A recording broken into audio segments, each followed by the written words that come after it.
You haven't? No, I haven't watched any great. of those Beatles films they did. Yeah, It's so much fun because they're all trying really hard to act, or at least Macca is. He's trying really hard to act, and he's like a surfboard. He so wouldn't. Yeah, I love it. What was the film? Oh, I'm not going to remember this now. But that the Beatles were supposed to do it, and it got pulled out just at the last minute. It's like a classic film that was amazing, and it would have been horrendous had they. Really? They were meant to be the stars of some famous film? Yes, exactly, yeah. Oh, God. I'll figure it out, yeah. I mean, I like to think I know a lot about Beatles, but I don't... Yeah, I must have missed that. I'll figure it out. But yeah, cool. So I've been listening to that a lot, which has been cool. Nice, man. You been listening to much? Anything interesting? Anything new? Music-wise, yeah. What have I been listening to? Oh, I listened to that Foals album. Listen to the first Foals album. Anecdotes. Yeah, that's it. Antidotes, rather. Okay, Yeah. what do you think? Okay. I liked it. It's very indie, isn't it? It's like... Yeah. There's like lots of drum beats that are like super indie and everyone was playing at the time. And then there's lots of like clean, high single note guitar parts that are very like, I can just picture that sort of guy playing it. I can picture that sort of band, just everything about them. They were just so pigeonholed.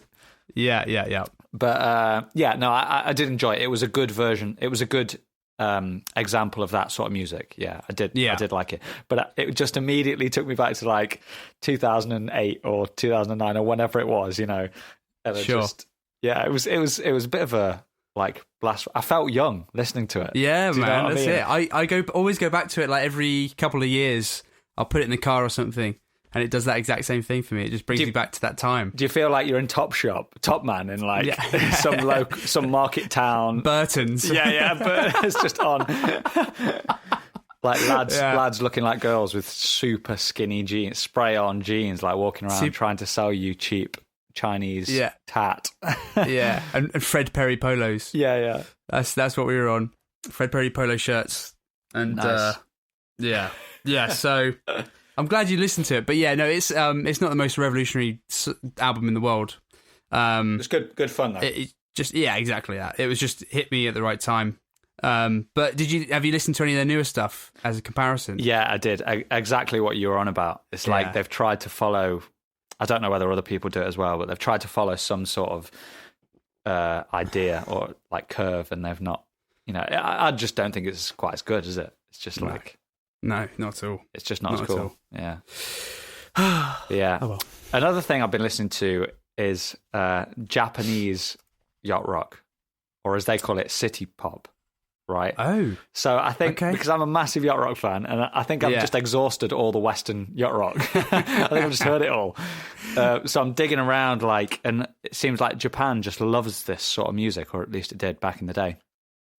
And they've got this genre they called city pop, which was like this, like adult orientated rock pop, but it's like. They call it city pop because it was supposed to like encapsulate the feeling of like being a contemporary young person, like living in the city, like wearing a suit, driving a Ferrari, like going to the stock exchange, drinking cocktails, that sort of thing. So it's like they've really gone to town on the whole look and feel and like sound of this like early 80s music. It's great. It's good fun. And they're not. When did that stop being made? Is it still being made? No. I think there must still be a few people making it, but yeah, it was around. It was in the 80s mainly. Okay, still. Okay, it was at the same time. All right. In my head, I was thinking like maybe they sort of cottoned onto it like 10 years later or something, and they were like reviving it or something. Right. Yeah. Okay. I think there's definitely a market for it though. It seems like there's still people making that sort of stuff, but sure. But yeah, that's been good. But the only thing is, it's not on Spotify, and it's not on. There's a few bits, but deep cuts. So hey, how deep are you delving into this genre? Yeah, they're like not on Spotify. It's like people have just ripped cassettes and stuff from the 80s on YouTube. Oh, that's hilarious. So it's like, and I'm trying to find records and cassettes and stuff, and they're going for like $70 each or something for this rare stuff. I feel like a proper record collector now that I'm buying or trying to buy something that's not available in Britain, Yeah, or at least if it is, it's like extortionate. Yeah. Dude, that's how you know it's good music. Well, exactly. Yeah, if you've got to fight to get it. Yeah, exactly. Tooth and nail. Are they singing in Japanese then or English? Mixture of both. A combination. Yeah, it's weird. So some of the songs are like called English things, English words or whatever, but then they're singing in Japanese, and then it gets the chorus, and they'll sing the word in English and then continue in Japanese. So it's like, it's weird. I can sing along for bits of it, but not all of it, Yeah. I have to just stop when it gets to a certain part of the song, which is quite funny. And I also don't know what they're on about. Like, I know the title or whatever, but yeah, I don't know what they're saying. So yeah, that's an I've got to learn Japanese to get into this sort of music. I love it. That's Have you listened to any other sort of Japanese genres like J-pop or other sort of like metal-y stuff? I've heard a bit of K-pop, a bit of Korean stuff. Sure. I mean, it just, to be honest, I don't like the pop part of it. It's not the Korean bit I don't like. It's like that modern pop that's over here, the Western part that they've fused. I don't like that bit. So it's like, I can't like this because for A, I don't understand it, what they're saying, and B, I don't like the sort of music that they're ripping off anyway. So like, I don't, there's nothing for me to like in it, but fair play. Like loads of people like it. So sure. What do you reckon? Yeah, no, I guess similar with you, man. It's not, I don't really listen to much pop in the UK, let alone other countries' pop. Yeah. I can't understand what they're saying, So I'm less likely to listen to that. I get it. I mean, yeah, it's not really for me. Not for me. No thanks. No, thank you. Not for me. I listened to a couple of the rock bands, though. I used to listen to a few, because in my college days, I was into some pretty heavy stuff. Nice. And Japan had some pretty good bands. I'm just picturing like long, sleek black hair, just like head banging, like spiky guitars and stuff. Yeah, I tell you what, I need to show you. I'll send you a video. Actually, cool. It's by a band called Crossfaith, and they had a song called Blue. Exactly, Japanese rock band, and I would listen to that song on repeat. But I'd watch the YouTube video. I would just constantly watch this YouTube video. It was just a live gig. I don't think it was recorded live, but it was them playing to the song at a venue. This tiny little venue just filled with Japanese people just losing their minds. Nice. Anyway, yeah, it's good. It's really, really good. And the guitarist like does this cool like guitar spin. It's just like in college, I was just like, that's so cool. Is that the classic spin where they throw the guitar like over their shoulder and it spins right the way around their body? Right around their body, but in time with the music, so that he could hit this sort of like their drop, basically. Like, sweet. So it was just like cool. It was cool. Nice. Yeah. So but just the musicianship, man. The Japanese bands. Some of them just unbelievable. Mate, just the technique and just the playing is just. They go to town. Especially with the metal bands. I don't know much about everyone else, but the metal bands they're always known as the sort of like technical guys. Right. Yeah. I think it's the same with jazz. Like I've been to Tokyo a couple of times and been to a few jazz bars, and they just love it. Like they just love jazz over there. Or at least they did in Tokyo, and the musicianship was great. I mean, the accent. Like if they're singing like straight ahead traditional like trad jazz. The accent sort of gets in the way a little bit because it's such American music. You just all the words are like written for someone with an accent like Sinatra or Bing Crosby. So like trying to sing those words with an accent that isn't Californian American, like it just takes a bit of the sting out of it. So are they doing like big band stuff? They're doing those kind of some of them. Obviously there's some people playing like hard bop, and then there are some people playing like trad jazz, like swing, 2 and 4, whatever. Great. And that's it. But obviously, you can't tell with an instrument where someone's from, but you can tell with an accent.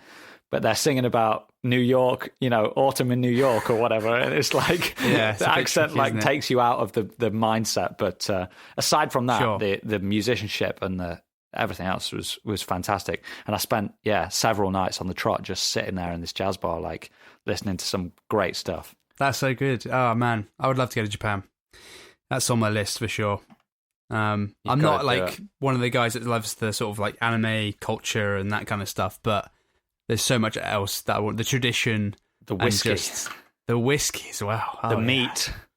Oh, man. The beef. Wagyu. The Kobe. Wagyu. I need Wagyu in my life one day. I haven't had it. But I kind of don't want to have it until I'm in like someone's farm in the middle of like the northern part of Japan, you know. Well, you know, I was literally just about to say I'll take you to some incredible Japanese restaurant in London, but that's fine. That's okay. If you don't want to come, that's all right. You can just pretend. I'll pretend. I'll just pretend where I am. That's fine. Where is this place? Oh no, I didn't have a specific one in mind. But I was just going to say, we should find the best Japanese place in town and just. You're right. We should. I want maybe one of the sort of like grill it. I don't want to grill it myself. Actually, you want a pro? I tell you what. I'm going to lay out exactly how I want it to experience this, okay. And you can decide whether you can find this for me. Okay. I'm not going to put any effort into finding this, so this is all on you. Great. I shall provide.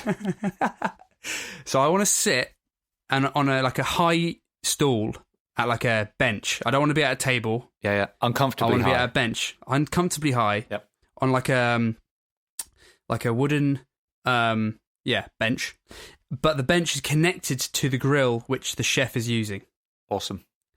Now, I don't want him to cook me a big steak. I want him to cook me a small rectangular piece of beef. That's the size of a credit card. Yeah. It's about an inch thick and the size of a credit card. I don't want any more. Costs because more apparently than you have on your credit card, though, right? Yeah, exactly. And I want there to be more fat than meat.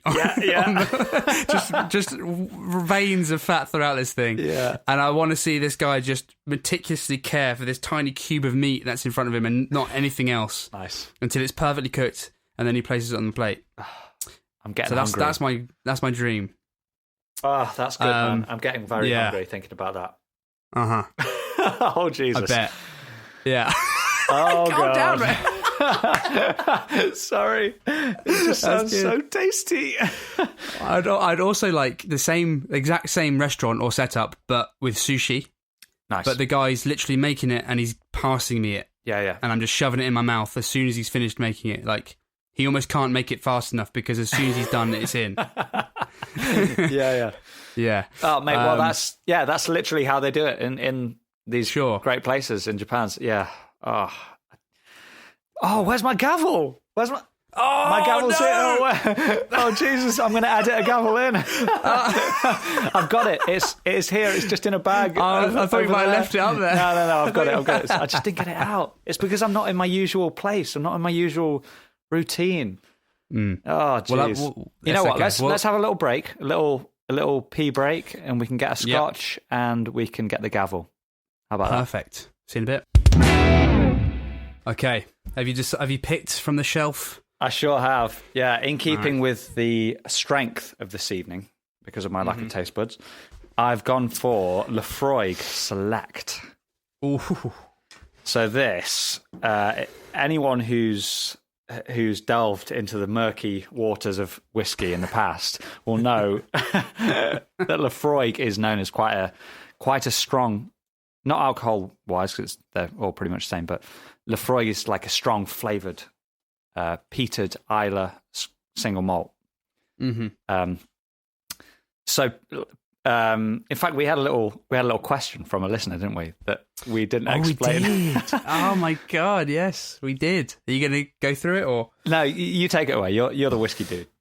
Okay, cool. Well, so I actually have spoken to a real life listener. Maybe this is proof now. We really do have a real one. We've caught one. Yeah. He's on the line. I won't mention their name because I don't want to. I don't know. Get them arrested for when we inevitably say something that we shouldn't. I don't know. But so their question was they didn't know the difference between peated whiskey and non-peated whiskey. So basically, in a nutshell, back in the day when whiskey was first being made by effectively Scottish version of hillbillies hiding from the law, not paying any tax, and basically the king of England trying to get their tax from the Scottish people. No chance. Yeah, exactly. No chance. So at the time, basically, you have to start germinating wheat before you distill with it. So you germinate this wheat in a distillery.